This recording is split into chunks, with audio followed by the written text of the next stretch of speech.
Hi everyone, my name is Phil Bolander and my company's name is Seed and Lead, and today I'm here to talk with you again a little bit more about the new book, my first book, Wings of Wisdom.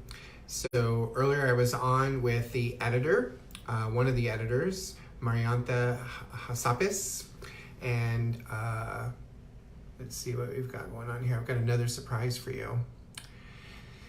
Hi Josie. Hi Zanetta. So I'm coming on and I have a surprise for you. And Jose Luis, hola.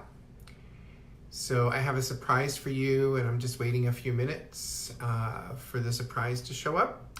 I do have a video already up from the live from earlier today with the editor, one of the editors of my book. And so we'll just wait here a moment or two. And hi, Rajan. So thank you for joining. Just bear with me a few minutes here, and then we'll have another surprise for you. So the video that I posted earlier is with the editor, one of the editors, or two editors. Gonna do something right here.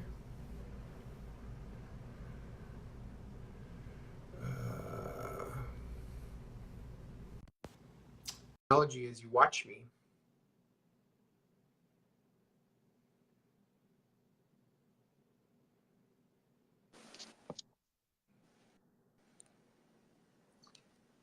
Am I live? You are live, Cheryl. How are you?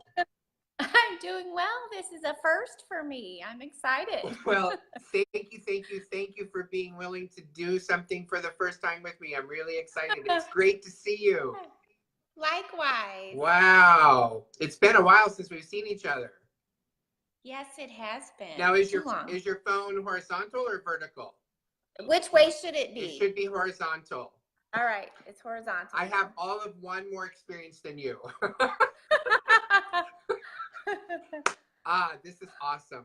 Okay, so Cheryl, thank you very much. I was just telling people that this is another live. It's a surprise that I asked you to join me and to share some of your thoughts around the book. So before we get there, if you will, introduce yourself. Tell us who you are.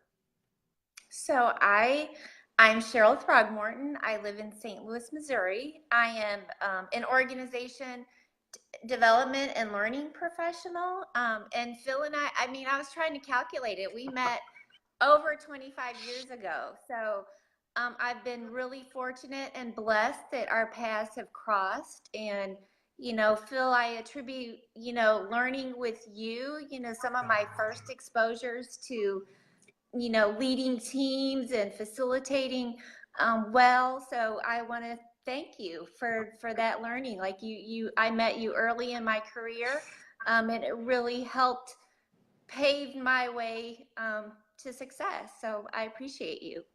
Well, thank you. I appreciate you saying that. And I have amazing memories of us meeting while working together and having some amazing experiences together while we worked together. I remember that I would come to St. Louis often and spend time with you and other people that you worked with up there. And I'm really glad that our friendship that started, you put some years on it, that started all those years ago, has continued to be there for both of us. I'm really grateful for that. Yeah.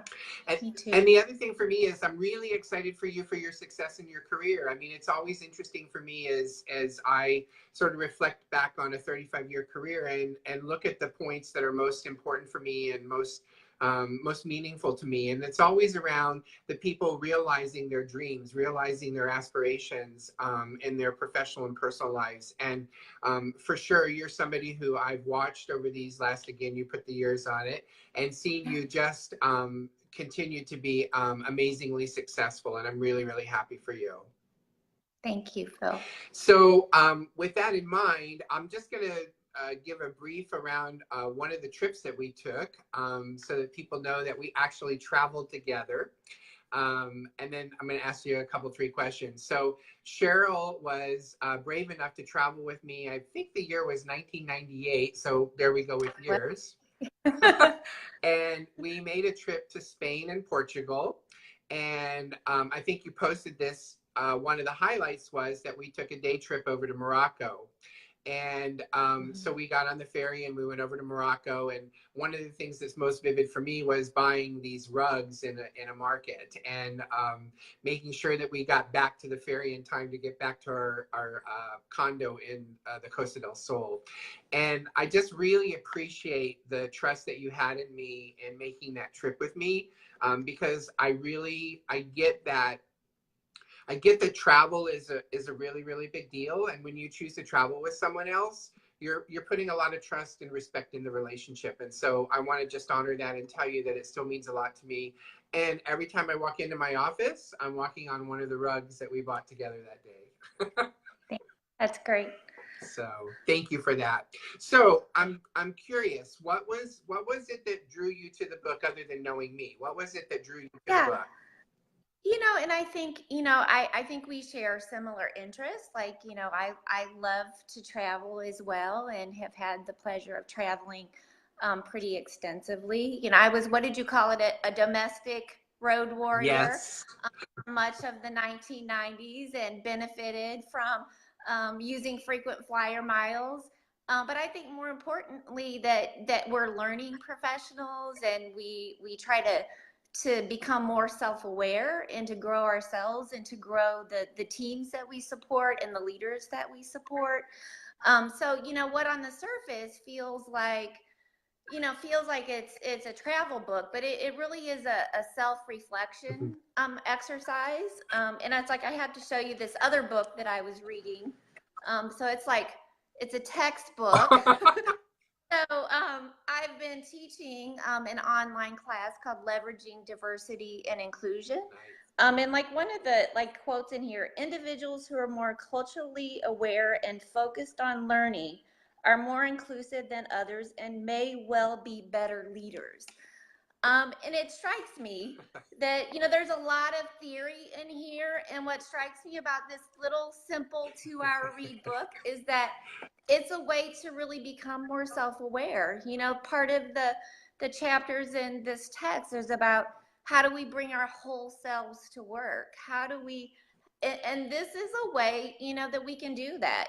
Sometimes it's like, okay, I've got to go to some transformative, 5-day intensive course in Santa Fe or something. Yes. But it can happen in the most common moments if we're present and we're aware. So, I think this is a great way for any person to become more self-aware.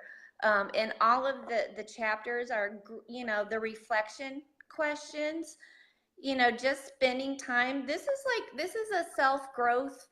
So I don't know. I think it is a self-help book. I've been, I think it's more self-help than memoir. So it's a little bit of both. So I've been enjoying your, following you on the list on Amazon. But, so I would encourage any reader to really reflect on the questions, so how will you become, how will you become more present to the coincidences and synchronicities in your life? Just being open to being aware that there are ways to learn everywhere.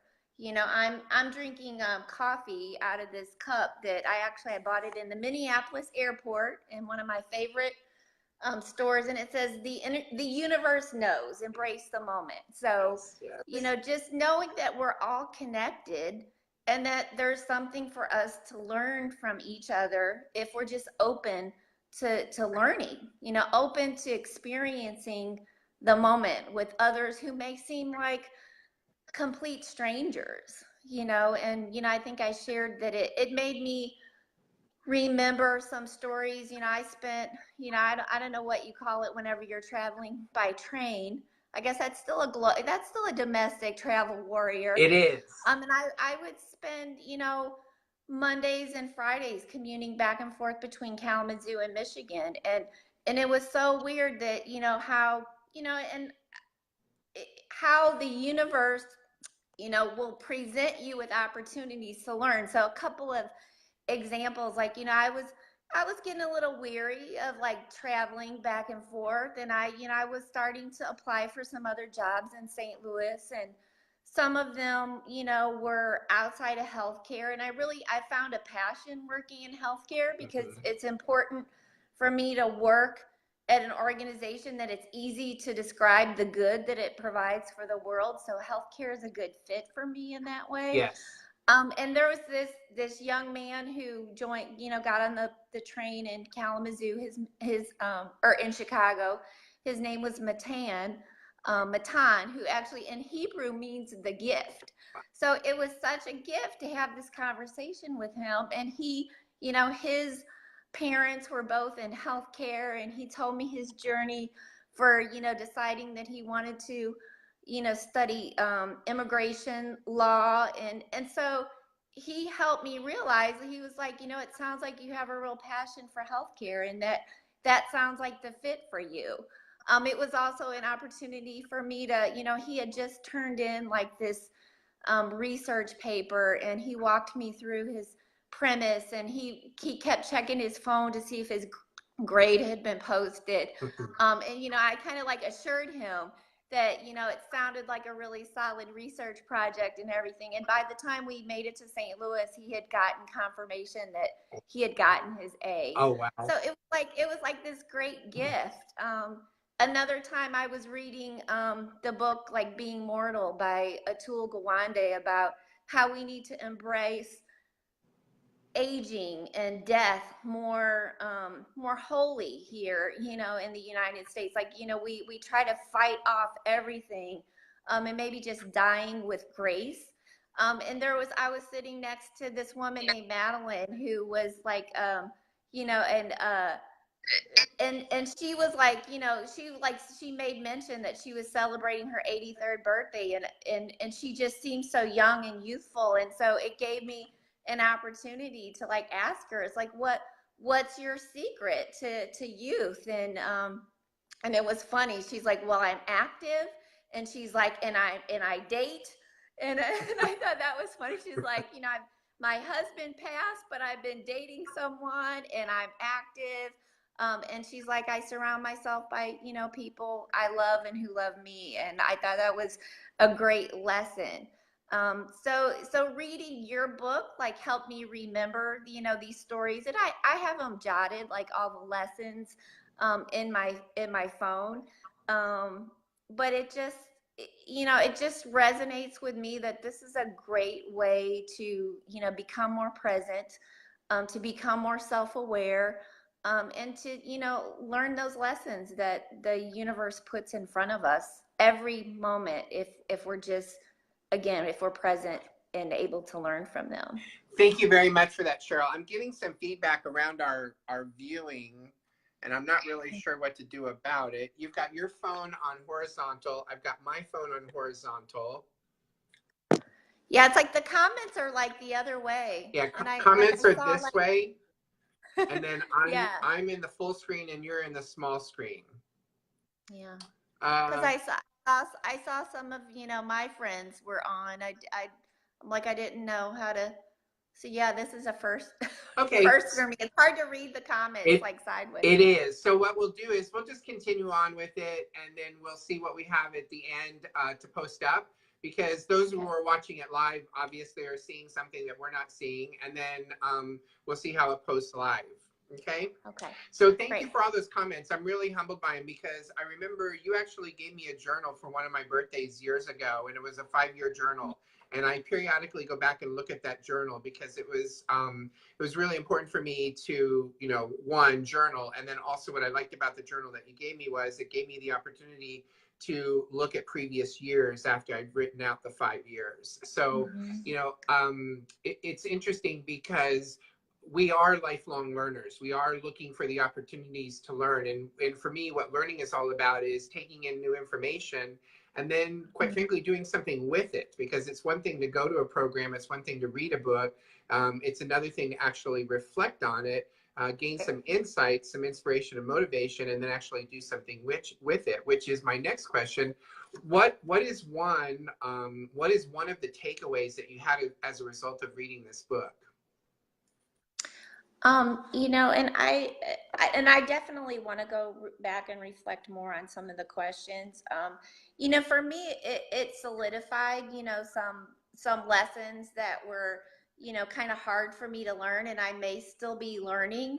Like the chapter on compassion, like being willing to ask for help, and for me, being willing to accept help. I've had some like weird health challenges, and like I'm okay, I can do this. And then just help, offering, my friends would offer to help or drive me, and I'm like, oh no, I think I'll be all right. And just graciously saying thank you. I think that was a key personal takeaway. And I wonder, like, okay, have I completely accepted that lesson? I think I'm a lot better about accepting help. And then, like, one that kind of like struck me, that I hadn't really thought about is um, the chapter on what I learned about luck.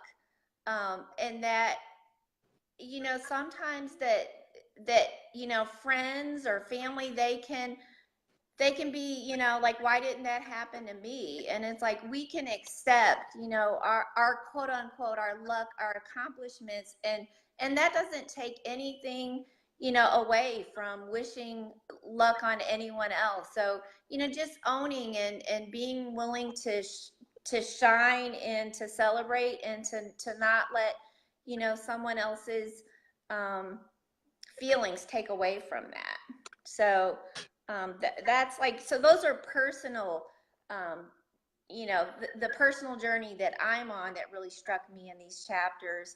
For me, doing and leading, leadership development courses, like, one of the building blocks of any successful leadership development is that we build self-awareness. And that is often like it's the hardest thing to do, but you present a really simple way that we can really work on that. So that's what I really appreciated, and will take away from the book, and recommend it, as a way to develop our self-awareness. Wow.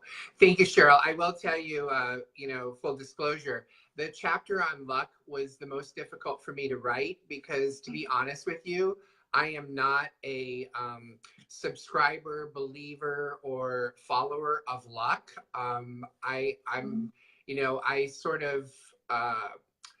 of resist when people, oh, good luck, or, oh, you're so lucky because that happened. And so it was interesting writing it because I think there was a compelling story to tell about winning $76 and attributing it to luck, because Las Vegas, let's face it, is all about luck.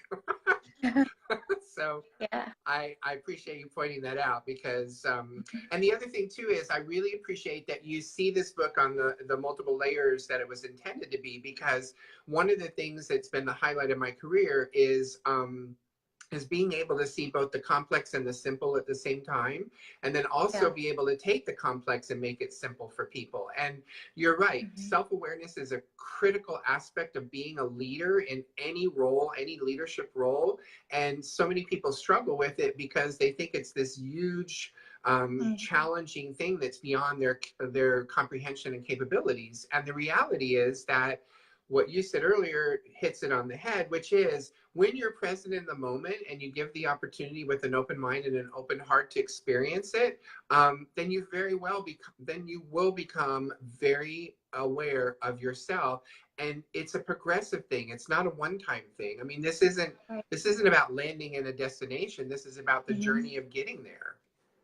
Yeah, I agree wholeheartedly. And that's like, I feel like, sometimes it's like, especially whenever there are those of us who lead others during this work, it's like, okay, we've got this. It's like that ego, comes like, oh, I got this. And it was a good reminder that it is a lifelong journey. Yeah. And there is, we're always on that path, Yeah. to become more self-aware, and again, to be more present, like you said. Well, thank you. I appreciate that. And one of the reasons that I asked you to come on, and I'm so grateful for you for doing something for the first time, and me doing it only for the second time, so we can reflect on this later, is I really appreciate the power of sharing, because I mentioned in a previous video, I'm really marketing this book. It's self-published and I'm marketing it, just me, social media.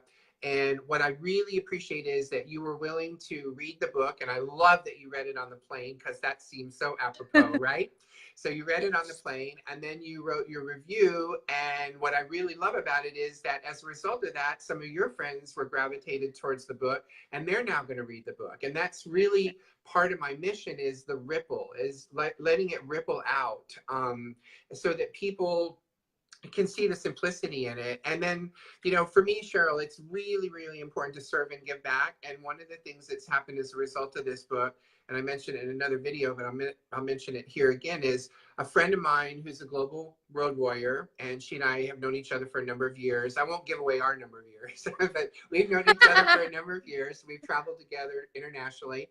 And she wrote me from India this week and said, there is a young man, and as I understand it, he grew up in the orphanage there, and he wants to write his life story. And she asked me if I would give him some guidance around it and actually mentor him.